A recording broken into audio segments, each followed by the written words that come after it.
Aseară la noi sat, măi,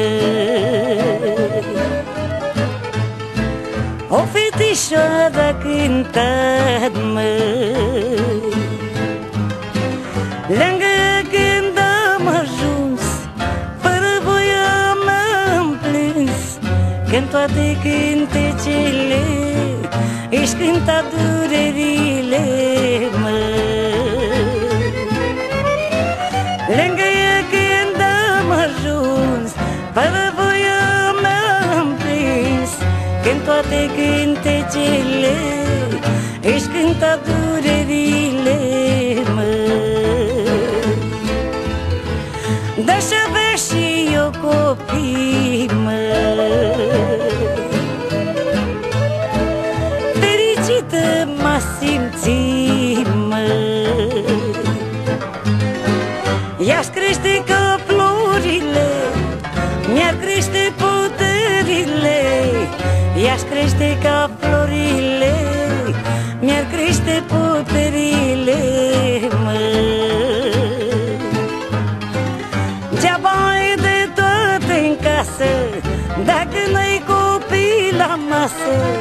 Să ai inima voioasă, să strige mamă prin casă.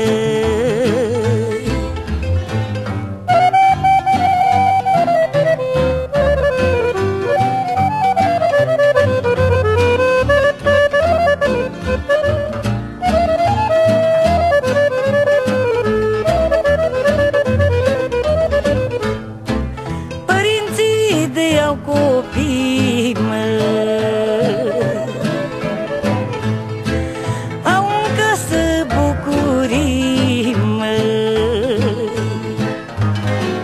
că-i mângâie și sărută, tata de necăzuri uită, mama se uită la ei și strigă copiii mei, măi.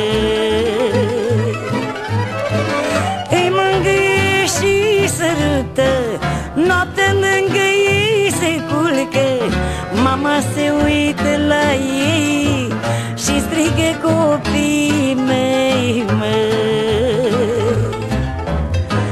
Voi părinți ce aveți copii, măi, faceți-le bucurii, măi. Nu plecați, nu-i părăsiți, să crească fără părinți. Dați-le viață frumoasă, că sunt din dragostea voastră.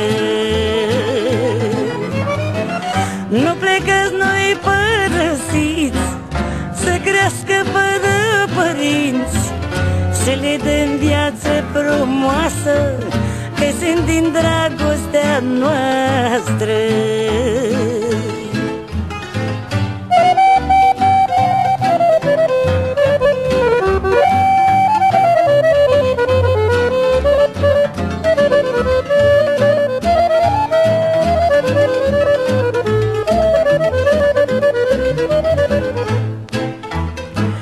De-ai fete sau băieții,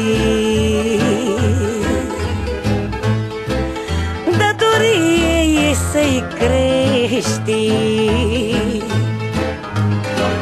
Să-ai fete sau băieți, datorie e să-i crești. Să-ți vină la poartă afară, să strige tată și mamă. Să-ți vină la poartă afară, să strige tată și mamă. Ne-ați crescut la tinerețe, vă ținem la